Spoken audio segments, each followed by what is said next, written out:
Mhm. Hello, dear friends, dear ladies and gentlemen. I have an honor to introduce to you two very beautiful women with doctoral degrees, as very big experience. And those women are, first one is Dr. Mridula Ghosh, the board chair of East European Development Institute, historian, journalist, political scientist, translator, professor at the University in Kyiv. Good evening, good day, Good evening. good morning. Good morning. Good morning. And Dr. Radha Anjali, the Bharatanatyam dancer, choreographer, and teacher from Vienna, Austria, also the board chair of the Austrian-Indian Society in Vienna, Austria. Today, we will have a short talk and we will exchange questions to one to another. My name is Kateryna Buchko. I'm translator and teacher from Ukraine, and will be partly start our talk today. I'm very happy to be today and invite you to our talk. So my very first question will be to Professor Dr. Mridula Ghosh. Can you tell us please about your life in Ukraine, about your Tagore Center? Well, I live and work in Ukraine, and as you know, the Tagore Center was set up in 2009, and with an idea to propagate not only the personality of Tagore, but the ideas of humanism and the various traditions in literature, in paintings, in music and dance. What we have achieved so far is we have a vocal ensemble. Unfortunately, it's not functioning now because of the pandemic. And we have held exhibitions of Tagore's paintings and lots of photographs and archives and materials which were published in Ukraine before by different poets. And of course, you know, there were very top poets of Ukraine who wrote about Tagore and who went to India. Unfortunately, two of them we lost already because they have passed away. There are a lot of people who admire Tagore, and we get them together. We have made this exhibition, and it traveled to 6 cities of Ukraine. We have published a chapter in one of the books that was, you know, dedicated to the 150th anniversary of the birth anniversary of Tagore. Why Ukraine should study Tagore. And that's very important because Tagore's traditions are very important for Tagore, for Ukraine. And of course, apart from that, you know, I set up the Federation of Indian Dance in Ukraine, which is also an organization coordinating more than 30 ensembles all over Ukraine. And there's a lot of interest in Indian dance. And I think today I would like to start with the topic of dance and straight move into it. But we will also ask, you know, I would ask Madam Radha Anjali to shortly say about herself and how her journey started being an Austrian living in Vienna and in the heart of Europe. You know, how did she find her way to India and to Indian culture and dance? That'll be very interesting to hear. And it will be great if you could share with us your experience. Yeah, namaste, and thank you very much for inviting me that I can share with you my experience. And I'm very thankful to Kateryna also, who has introduced me to you, Mridula Ghosh. And also, yeah, there are two things which really makes me happy. First of all, that I can share with you my experience with the dance, and second, that my material, my mother's line of family comes from the Ukraine, and my grandfather was from Ukraine, which was in those times before the Second World War, it was Poland. And once upon a time, it even has belonged to Austria. So it is a very interesting family story as well for me. And since I have never been in this country, I was really looking forward to come and visit you of course, the pandemic didn't allow, and so yes, I'm waiting till the next opportunity will come. So thank you very much for this opportunity for me that I can talk with you. Yeah, I was introduced to Indian culture as a child through my parents. Both my parents were interested in yoga and Indian philosophy. They had a background as architects. They were architects working in Vienna. My mother came here to study architecture, and my father is Austrian, and so they met during their studies in Vienna. So later on, they got interested very much in India and philosophy, and especially yoga. So when I was about 5 or 6 years old, I met the first time I saw my father doing yoga asanas and practicing meditation. And so I did it along with my parents. And in that time, we had guests from India, because the Austria-Indian Association is there since 1963, and my parents were also involved with them. So 2 girls from India came and we hosted them in our flat, and they were dancing at that time Kathak, Bharatanatyam, Manipuri, and they introduced me with little steps, and the one dance I learned was Alaripu in Bharatanatyam. And yes, they were maybe here for 1-2 years, but then they left Vienna. They went further to Switzerland for their own studies. And I was kept alone without an Indian dance teacher. I was very upset. And so my mother sent me to the conservatory, and I learned modern dance and classical ballet. And so but still I was practicing my Alaripu all the time. And for many, many years, till my high school graduation. And after that, I met Kamadev, who became my first teacher in that way that I learned systematically all the basic steps of Bharatanatyam. I have learned from my first 2 teachers to dance Alaripu, but I didn't know what is an Adavu. So I was just copying the dance, and I was doing it like kids learning without analyzing what they are doing. So with Kamadev, and of course with the help of 7 years long training in classical ballet, so my view was then different. And so I started to learn, and he taught me 1 margam, 1 full repertoire. And he introduced me also to my 2 other teachers, Kalanidhi Narayanan and Adya K. Lakshman. So this is my connection, my teachers.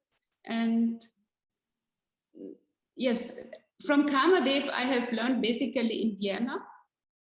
And I toured with him also in Italy and in Austria. And then of course, I studied in India with Kalanidhi Narayanan and Adya K. Lakshman. So I kept traveling from Vienna to Chennai many years until they passed away a few years back, which is of course a big loss. Very sad, but yeah, we have to carry on what they have taught us. And yeah, so this is my connection with the dance in India. And then when here in Vienna, I have established Natya Mandir, which is an association, non-profit association, and to propagate the classical Indian dance, Bharatanatyam. And we have also organized performances of other dance styles and classical music concerts of South Indian musicians as well as North Indian musicians. And also we work together with the Austria-Indian Association. So Natya Mandir is mainly for the dance, and the Austria-Indian Association, which I'm working now for, is it in a broader field. Are there many, have you been doing a lot of original compositions? Do you have students? Are you carrying the tradition and giving it to the future generations? Tell me about your ballet group, if you have a ballet group, or your compositions, what you have developed and implemented. That'll be great to know. Yes. I teach the very classical way, very strict, Adavus and the classical repertoire, like I have learned from my teachers. Also in Abhinaya, I'm teaching the padams, which I learned from Kalanidhi Narayanan. And when my students have learned all the basic steps, the classical dances of the repertoire, Allariputu Tilana, Shaptam, Varnam, Padam, Chatiswaram, all this, then I include them in my dance group. And in my dance group, I experimented with Austrian musicians, but I never went away from the classical pattern. So I don't do any Bollywood or fusion in this way. I'm not interested in that. But I was interested in the pattern of music. And here is I was working with a very good musician in Vienna. He knew also about the classical Indian music. So for him, it was possible to recompose some of the traditional items. And so I built up a kind of repertoire, which we called the Samgama performance. And this was done with tabla, vibraphone, saxophone. So just different musical instruments, but melodies and rhythmic patterns, they were very much like, I mean, it was based on ragas, yeah? And yes, you can see it also on YouTube, our Samgama. There are a few dances there. And yeah, even with that, we could travel to India and we performed it a lot. It was in the year between 2000 and 2008. So this was the time where we were dancing. After that, I got more interested in choreographing from the scriptures like Mahabharata. So from Mahabharata, I took the Shikandi story, and I got the composition done in Chennai with Professor Pashupati and my dance teacher and the musicians. You know, it was very nice because in Adya K. Lakshman and his colleagues from Kalakshetra, so I felt it's like a family. And his brothers, he has two brothers, also musicians. And so I told about my idea. I want to make a dance drama on Shikandi. And so everybody helped me. And we went to Professor Pashupati and he composed the music. And then I could do the choreography with the help of Lakshman sir. So because it was something like a first attempt to do it really classical. And so it was good to have his guidance and his feedback for all these things which I had in my mind. And yeah, later on we performed this also. We also went to India with the performance. Yeah, and this is the way I was doing new things, but it is based on the classical. The same I did with Navagraha, the performance on the 9 planets. so it was based on the Navagraha Stotra. And then accordingly, I choreographed, and also with the help of Adya Gopinath, the brother of Lakshman sir. He helped me with all the jatis, composing, and I did the Abhinaya pieces. And the interesting thing, I mean, there is a kind of fusion, because the planets in India, like they are also named in the Western astrology, they are the same. And so I could join some ideas, and also like Mercury and Jupiter, all the planets, yeah. And it was a nice 1 hour performance. Actually, I also integrated the vahanas of the planets, of the grahas.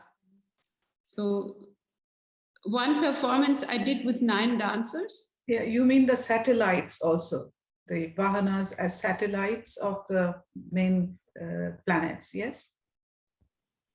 Yes, yeah. Like Surya is riding on the horse. Yes, yeah. okay. And one is riding on the crocodile, or on the... Yes, and yeah? it is so similar to the ancient Greek, Roman, and European Yes. mythology, you know, that is very interesting. It's very similar. So it was also very well understood here in the West, because we have also named the days of the week, like Monday, Tuesday, Wednesday. They're all, Monday is the moon, Tuesday, you know, the names of our days of the week in German, they're exactly like the planets. Yes. Yeah. And this, so people could relate to that. It was understandable.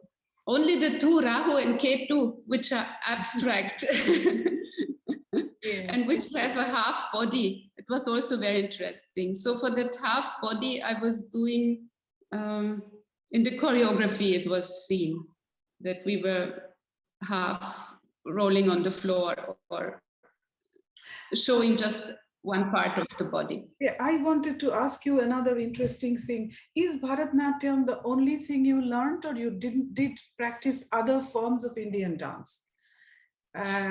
Yes. Learned anything else, or because Indian dance is a very big concept, you know, there are different forms, and you can learn many forms, not necessarily one. You may like one, but you can still learn many. So any other form you learned that was yes, I learned Kuchipudi.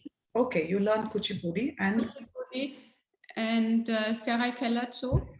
That's very interesting. You mentioned the name of Guru Acharya, the Shashadhar Acharya, who I talked to recently. Yes, and that is very interesting.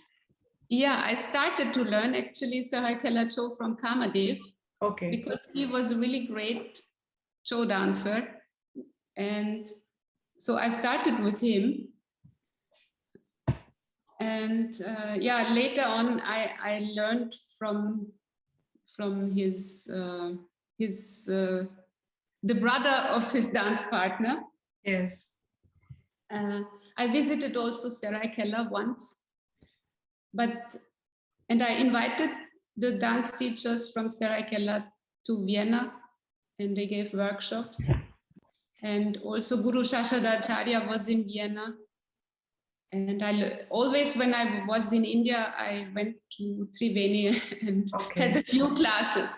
So I have learned, but I'm not a Cho dancer like this. Yeah, I have learned it for my own purpose, and sometimes I put some of the movements in my choreographies as well. Yeah, also in my last choreography, there is one Kuchipudi step in it. Okay.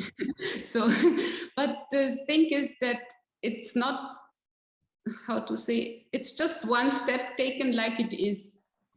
Stitched into the big, you know, stitched into something big. Yeah. Yes. And also I had with my first teacher, I had a bit experience of Kathak. Okay. And later on, I learned from Nandkishore Mulai. He's a Sanskrit player. He lives now in the United States. And he gave also workshops in Vienna. So I attended his workshops and I learned some basic steps, not much. Okay. But those basic steps I have also integrated in my sari dance, for instance. Just the basic tate te tat, ate te tat. Okay. Yeah, so that's all. And of course, I must say, I like very much the Cho dance, the martial arts. And I appreciate everyone who is doing it so beautiful. That's a tradition that is so important, and I think in Europe we know people know it less, but it's a very big martial arts in the form of dance that India has. This Chow dance. It's very interesting that it has been preserved also, these three forms of Chow, the Mayurbhanj Chow and the Saraikela Chow and the Purulia Chow, the three ones, the with mask and without mask. It's a big, rich tradition. I have a very good, a very interesting idea for you. In fact, two ideas.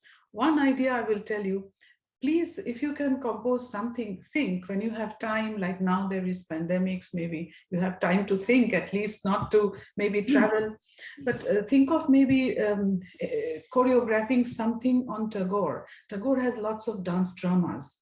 He has one called Tasher Desh, which means playing cards, the cards people play with, these, playing cards, it is in the kingdom of cards. It's a beautiful story. I think you find the translations in German, because Tagore has been translated in German, everything. Even in Ukrainian we have, in Russian we have the translation, Ukrainian not everything.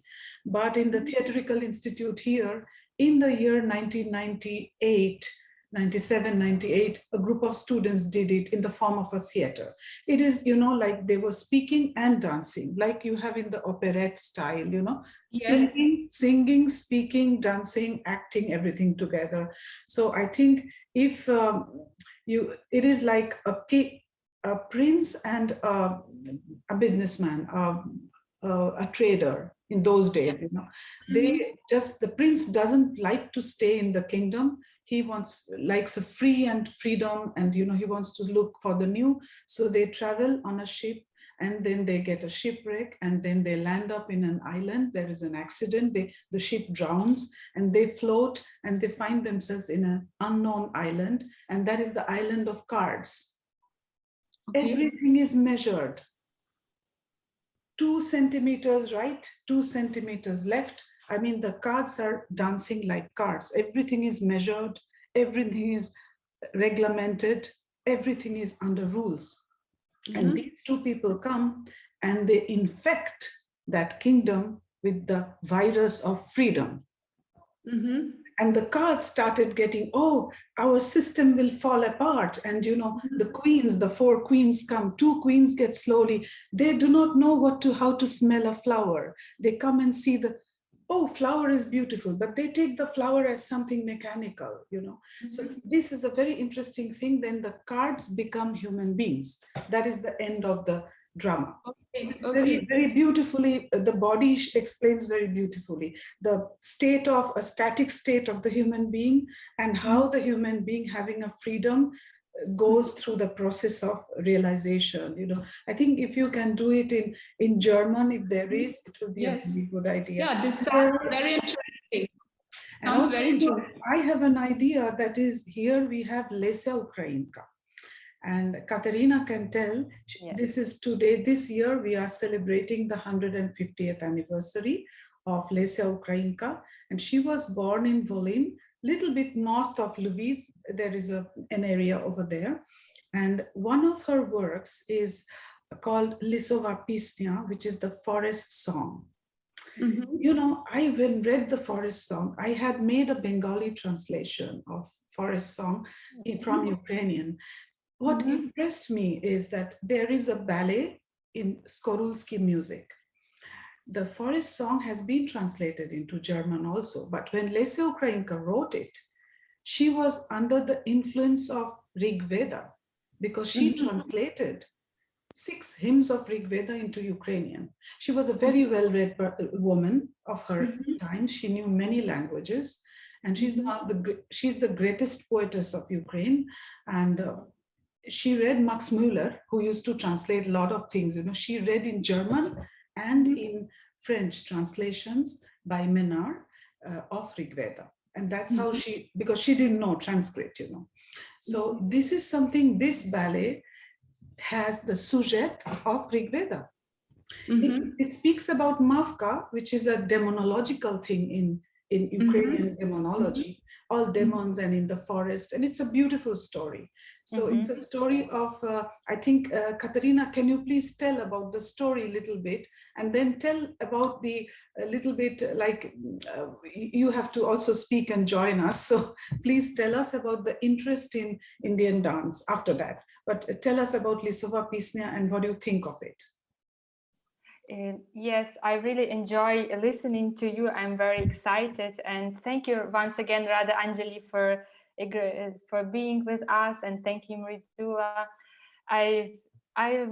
My interest in Indian dance started when I was studying in Vienna, and I am just a beginner, really, and I was very unhappy that I discovered Natya Mandir dance school only during my last year of studies of doing a PhD in Vienna. So it was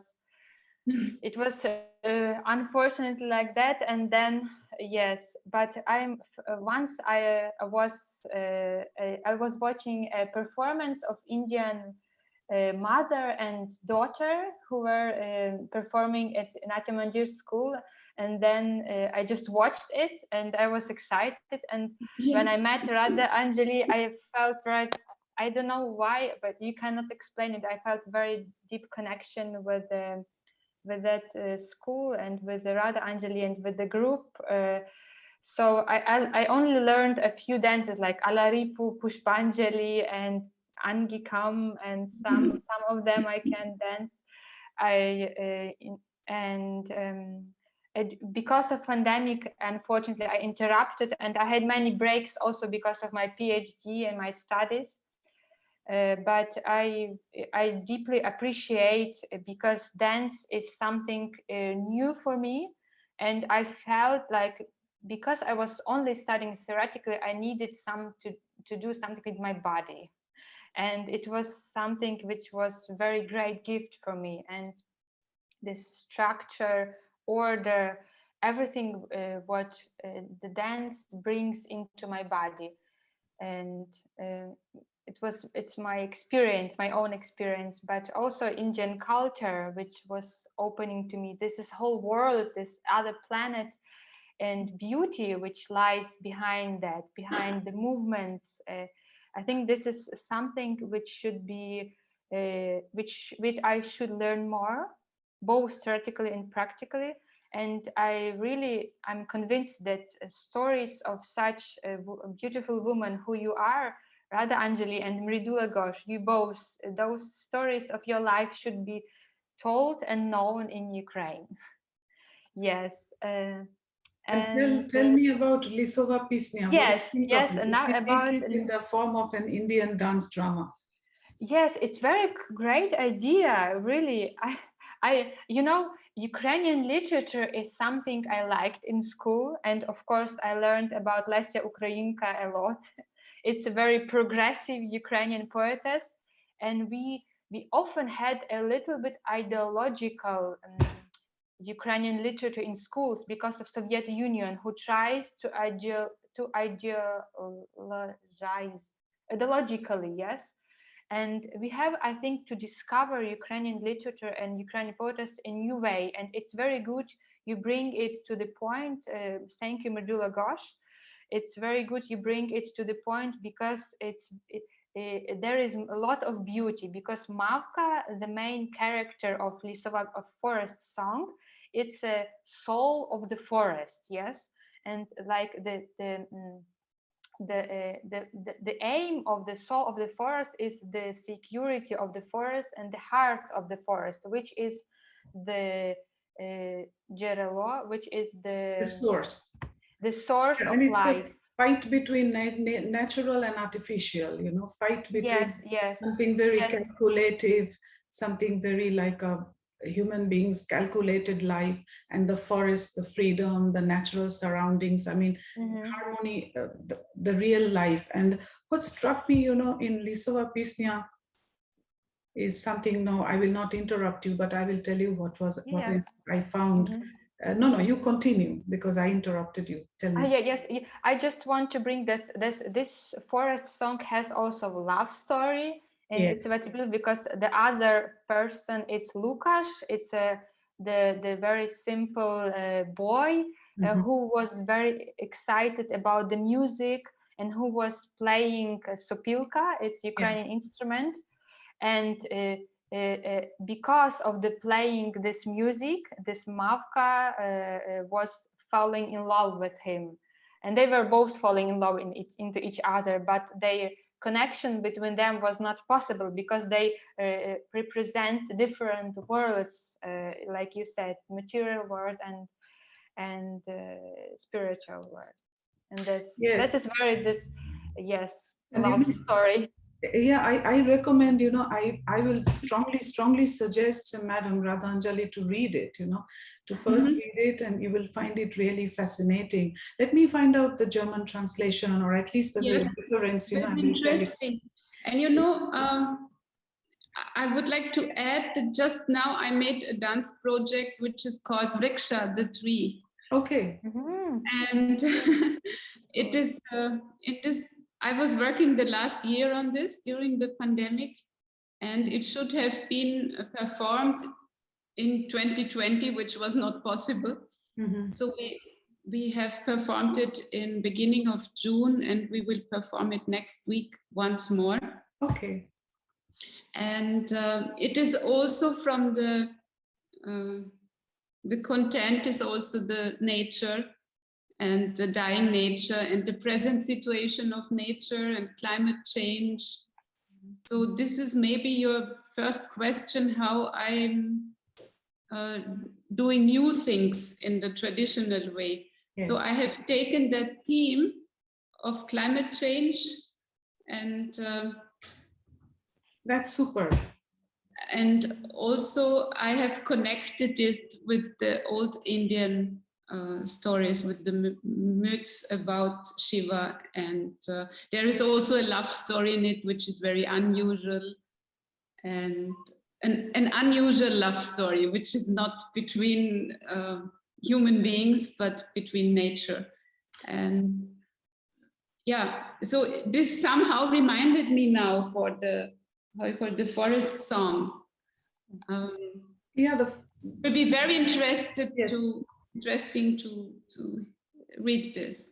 Yeah, if you read this, and also I will try to send you the link to a ballet which is written by Skorulski's music. It's a ballet of the music, not with it's a ballet composed on the theme, and it is performed in the Central Opera House here. It's a beautiful ballet. And the one thing that struck me was at the end, this Mavka, I translated it as Maya, the concept of Maya. Yes. It is there and it is not there. It is there and it's not there. So Mavka has that kind of a personality, and we cannot understand and touch her, but we want her, this is the thing. And Mavka disappears, Mavka dies. Actually, in the story, it is that she is disappearing, she's going away, passing away. And then Lukasz is crying, it is winter, snow is falling, it's all about nature. And then she sings a song where she says that, do not worry about my body. And then it struck me, because it is the soul of the Rig Veda, that do not wait, the body is not everything, it is the spirit which never dies. Yes. And that is in that song. And then I realized that there should be something. And there is an Indologist who quickly mentioned to me that this was written, many people do not know that Lisova Pisnia was written by Lesa Ukrainka under the influence of Rig Veda. Many people do not know. Even people who have translated and who are performing in different countries, they do not know the Indian roots. That this gave her the inspiration, because she displayed Mavka like Ushas in Rig Veda, the morning star, and the Indra, the Vritra, all these characters are there, just hidden under the canopy of Ukrainian demonology. She used the Ukrainian metaphor to say something different to her people. She was a genius writer. Well, that's very interesting. So I will definitely look forward to us meeting offline, and I do believe Yes. that will happen. That will happen, and we hopefully should compose something, perform something, possibly That's together, sure. or do some more experimental stuff and exchange ideas. Uh, I I really think that if you can perform this, if you can come with your group and perform, that will be an excellent idea, and Yes. let us see what we can do. And I think Kateryna will prepare the ground. By that time, she will pick up more dance, and she will also hope. join us. She will join us definitely, because without her, I will never meet you, or you will not meet me, because she was the instrument, she was the main link between us, and that's very important. And also, touching personally, I think Kateryna can say about a very deep personal link, which you mentioned in your interview, and we can slowly finish with it. We have some very few minutes left. So if Kateryna can say what you have found, or, in what way we can dig deep into the past and find out very interesting thoughts and interesting information for Madam Radha Anjali.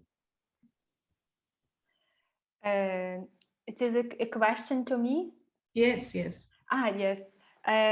Yes, I think that what I've learned the most, and I really hope that we will develop our cooperation and we'll do something together. And I'm very thankful to Radha Anjali to be my very first and only Bharatanatyam teacher. And what I think that I should really think about what I am doing, to be aware. This awareness, to be aware. It's something that's not because during my studies I was very often like fed away, and it's concentrated. It requires so much concentration, the dance. And when I was once I was concentrated, I was feeling like I am alive, and with this concentration and order which it brings, I was feeling alive. And of course there are some connection between teacher and student, and that's why it's because of pandemic. I'm very sorry, online class is very good, but personal meeting is much better. And during personal class you feel the connection between with teacher, and this is very precious and very important. And this is, I think, and a lot you cannot say in words, but you feel it. And that's why I'm very thankful. And thank you to you, Mridula, for inspiring us with the beautiful ideas. And I think this is a very cool idea. Thank you very much. And thank you. Thank you for sharing with us your experience and your ideas. And I really hope we can do this project together further in Ukraine. Yes. I thank you also very much, and I'm looking forward to the new projects.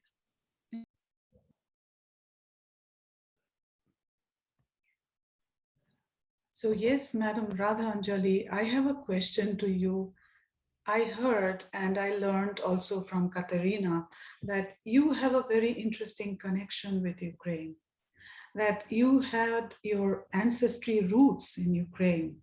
And that's fascinating. And that is probably from the area of Ternopil-Zbarazh, which is West Ukraine. And of course, it came under different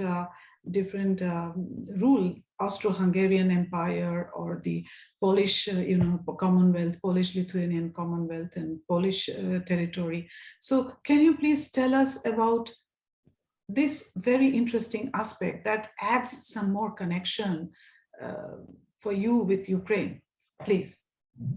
Yes, I never met my grandfather because he passed away when I was a little baby. And my mother, as well as my grandmother, they always told me about Zbarazh and that they have lived there. And unfortunately, I have not learned the language because my mother's family came here after the war. So I was brought up with the German language, and my father is also Austrian. So unfortunately, I did not learn neither Polish or Russian or Ukrainian. Of course, my mothers could speak Polish and Russian.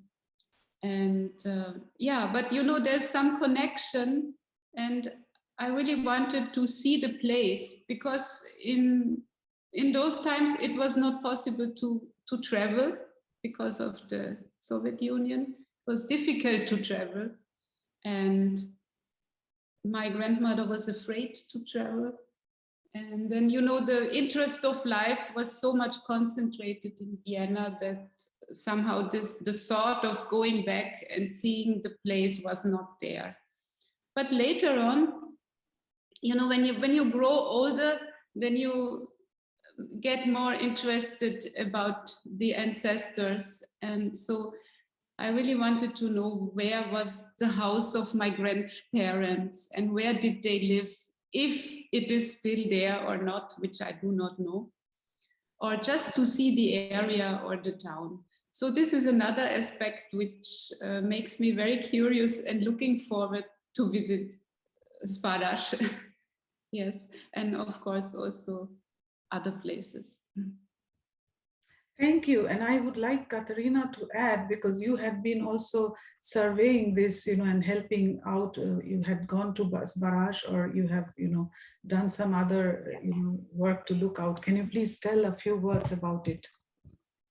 I have not, unfortunately, not much to tell now at this point, but I have not been traveling, not yet, but I made a request at Zbarazh City Council, and they have this archive department, and they were very open-minded and very curious as well to find out about this family, and they also made already a little bit research, asking older people in Zbarazh if they know, but they don't have results, because they are asking experts, some experts from the area there, and because it's only like about only a week, a little bit more than a week ago, so they need more time to find out. But I'm very excited to know about this more as well. And of course, I also told if it will help, I could go to Zbarazh too, and in any way we will go to Zbarazh.